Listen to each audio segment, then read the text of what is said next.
Good morning, नमस्कार। स्वागत है आपका हमारे चैनल जीएस स्टडी 94 में। और दोस्तों में यश। तो दोस्तों, ये जो एडिटोरियल है, जो संपादकीय है, वो नवभारत टाइम्स का लिया गया है और बहुत ही महत्वपूर्ण होने वाला है। जो हृदय विदारक घटना घटी है नागालैंड में। अब सोच लीजिए, मिसकम्युनिकेशन, मिस इन्फॉर्मेशन की वजह से इतनी बड़ी गलती आखिर कैसे हो सकती है। ये बहुत ही हृदय विदारक घटना है और इसके बारे में आप लोग हो सकता है जान रहे हों, पर आज हम यहाँ पर स्पष्ट और व्यवस्थित रूप से जानेंगे आखिर क्या उसके पीछे की सच्चाई, क्या वास्तविकता क्या है। कैसे मतलब हमारे देश की जो सेना है, जो जवान है, वो कैसे मिसकम्युनिकेशन के इर्द गिर्द में फंस गए हैं, जिस वजह से दोस्तों हमारे देश के जो सिविलियन हैं उनकी एक तरह से उस फायरिंग में मौत हो गई। चलिए देखते हैं। तो लिखा है, नागालैंड में बदला माहौल, शांति वार्ता का क्या होगा। तो सीधी बात है, जब वहाँ के लोग सही लोग, अब देखिए हम कुछ कहना नहीं चाहते हैं, चलते हैं आगे, उसके बाद देखते हैं। लिखा है, नागालैंड के मोन जिले में शनिवार और रविवार 4-5 दिसंबर 2021 को जो कुछ हुआ उसका दूरगामी प्रभाव नागा शांति प्रक्रिया पर पड़ेगा। अब देखिए, जो नागालैंड के लोग हैं वो तो पूरी तरह से जो केंद्र सरकार है उसको जिम्मेदार मानेंगे, क्योंकि केंद्र सरकार के ही माध्यम से संचालित होता है फोर्स, जो सेंट्रल आर्म्ड फोर्सेस हैं।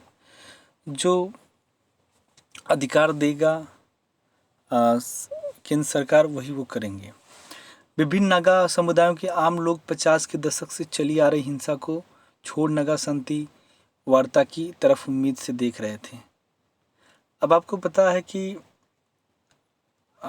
है जब हम छोटे छोटे थे ना, तो नागा के बारे में बताया जाता था, नागालैंड के बारे में। तो वहाँ पे बहुत पहले से छोटी मोटी हिंसक घटनाएं चल रही थी, ठीक है।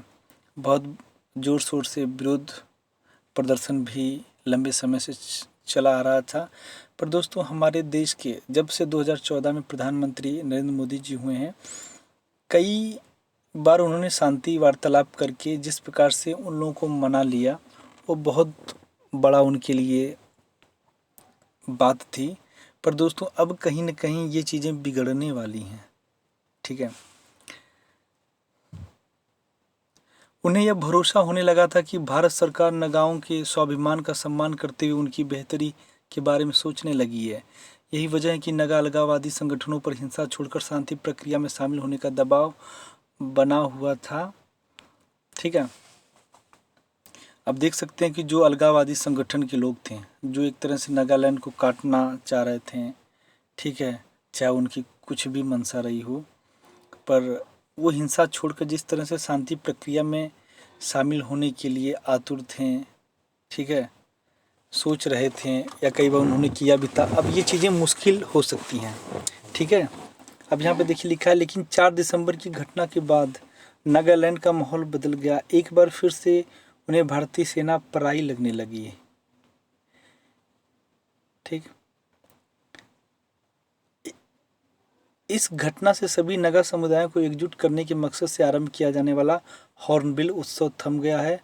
वहाँ भी सेना के विरोध में पोस्टर दिख रहे हैं। अब देखिए, जो वहाँ के स्थानीय लोग हैं, ठीक है, पहले जो अलगाववादी लोग थे, जैसे किसी भी राज्य में याद रखिएगा 2 ऑर्गेनाइजेशन काम करता है, एक उसके पक्ष में, एक उसके विपक्ष में, ठीक है। तो दोस्तों, अब वहाँ के ज़्यादा से ज़्यादा जो स्थानीय लोग हैं किस प्रकार से पोस्टर के माध्यम से विरोध प्रदर्शन दिखा रहे हैं सेना के लिए।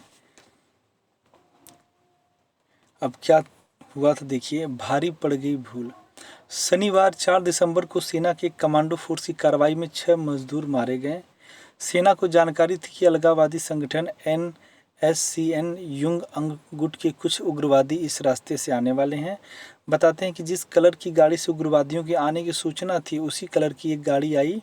सुरक्षा बलों ने उस पर हमला कर दिया, मगर वह उग्रवादी की गाड़ी नहीं, एक पिकअप वैन, ठीक है, एक पिकअप वैन थी जिसमें मजदूर थे। वे तिरु गांव से कोयला की खुदाई करके लौट रहे थे। जब सुरक्षा बलों को अपनी चूक का पता चला तो जवान घायल मज़दूरों को पास के एक शिविर में ले गए और उनका इलाज किया गया, फिर भी 8 में से 6 मज़दूरों की मौत हो गई। अब देखिए, जो मुखबिर होता है, मुखबिर की कितनी बड़ी जिम्मेदारी यहाँ पर होती है, कितना अहम रोल होता है। अब इस चीज़ को आप देख सकते हैं, उसके एक गलत जानकारी की वजह से दोस्तों अपने ही देश के लोग, अपने देश के ही मज़दूर मारे जाते हैं। और इसी वजह से दोस्तों ये घटना बहुत ही हृदय विदारक थी। इसमें मैं किसी एक पक्ष को गलत नहीं ठहरा सकता, क्योंकि उस समय उस क्षेत्र विशेष की जो स्थिति है वो थोड़ी सी अलग है। वो क्षेत्र ही बहुत ही संवेदनशील है। छोटी छोटी बात पे, छोटी छोटी चूक पे वहाँ कई लाशें गिर जाती हैं। और ये कई बार जो है वहाँ की सेना के ऊपर कई सारे अटैक हुए हैं, जिसमें कई जवान हमारे शहीद हो गए हैं। इसलिए हो सकता है वे उस चीज़ को भाप नहीं पाएँ, समझ नहीं पाएँ, जिस वजह से हमारे देश के मज़दूर मारे गए हैं। उधर इन मज़दूरों के न लौटने पर स्थानीय युवक और ग्रामीण उनकी तलाश में निकले। जब उन्हें सच्चाई का पता चला तो वे उत्तेजित हो गए। उन्होंने सुरक्षा बलों के कम से कम 3 वाहनों को आग के हवाले कर दिया।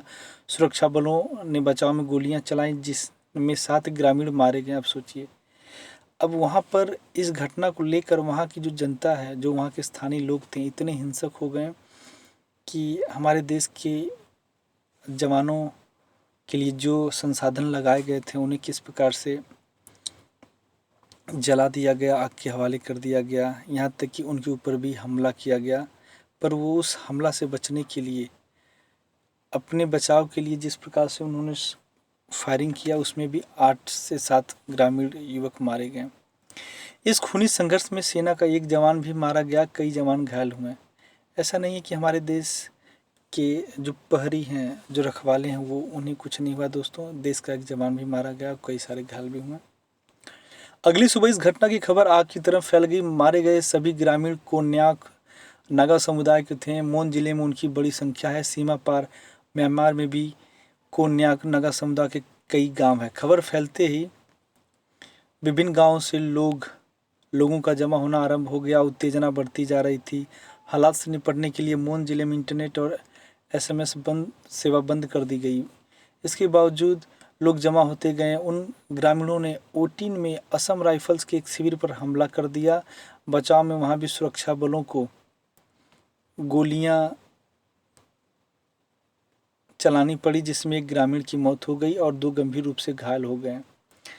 नागालैंड में दशकों के बाद ग्रामीण और सुरक्षा बलों के बीच सीधे संघर्ष की स्थिति बनी है और सुरक्षा बलों के शिविर पर हमले हो रहे हैं।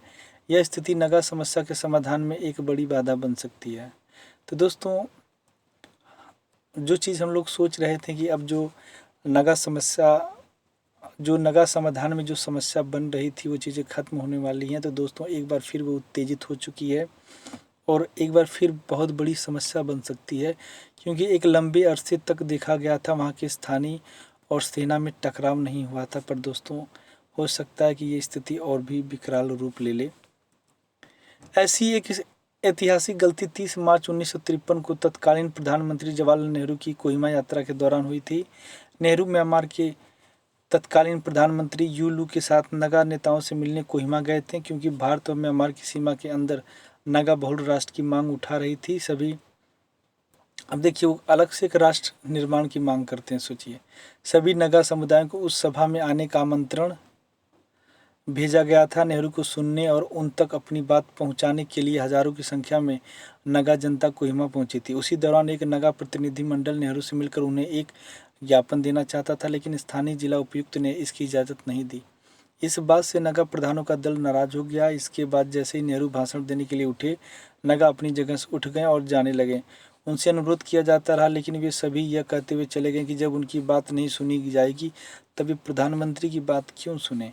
यह अलग बात है कि नागा प्रतिनिधिमंडल के मिलने की इच्छा की जानकारी नेहरू को बाद में मिली, लेकिन तब तक भूल हो चुकी थी।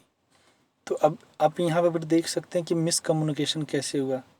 ठीक है, तो कभी कभार दोस्तों, किसी भी बात की सत्यता, उसकी वास्तविकता को समझना चाहिए। छोटी छोटी बातों से इतनी बड़ी हानि हो सकती है, इतनी बड़ी घटनाएं हो सकती हैं। उस वास्तविकता को समझना चाहिए। उसके बाद नगाओं का नेतृत्व करने वाले संगठन नगा नेशनल काउंसिल के नेताओं के खिलाफ कार्रवाई आरंभ हो गई। कई नेता भूमिगत हो गए हैं, उनमें से बहुत से लोगों ने हथियार उठा लिया, सेना को बुलाया गया और तमाम तरह के अधिकार दे दिए गए। तब से नगा लगावाद चलता आ रहा है। गत 4 दिसंबर की घटना में आम नगाओं के दिल को चोट पहुंचाई, इसकी भरपाई तुरंत संभव नहीं है। इसका प्रत्यक्ष असर नगा शांति समझौते पर भी पड़ेगा, क्योंकि यदि आम लोग तैयार नहीं हुए तो नगा बागियों से समझौते का पूरा लाभ नहीं मिलेगा। वैसे सोमवार को संसद में केंद्रीय गृह मंत्री अमित शाह ने उस घटना को अफसोसजनक बताया और भारत सरकार की तरफ से खेद व्यक्त किया है। सेना ने भी घटना की कोर्ट ऑफ इंक्वायरी का आदेश दिया है। आफ्सपा हटाने की मांग। ठीक। दरअसल मणिपुर के चूराचांदपुर जिले में असम राइफल्स में 13 नवंबर को उग्रवादी पीपल्स लिबरेशन फ्रंट और मणिपुर नगा पीपल्स फ्रंट के संयुक्त हमले में असम राइफल्स के कमांडिंग ऑफिसर विप्लव त्रिपाठी, उनकी पत्नी और पुत्र समेत 7 लोगों के मारे जाने के बाद से सुरक्षा बल सख्त हो गई थी, लेकिन इस चूक की वजह से परेशानी बढ़ गई। सशस्त्र बल अधिनियम 1958 यानी अफसपा को निरस्त करने की मांग भी जोर पकड़ रही है। नागालैंड के मुख्यमंत्री ने फिर रियो समेत कई संगठनों ने इसे रद्द करने को कहा है। तो दोस्तों ये चीज़ था आज का, तो आज के लिए इतना ही। नमस्कार, धन्यवाद।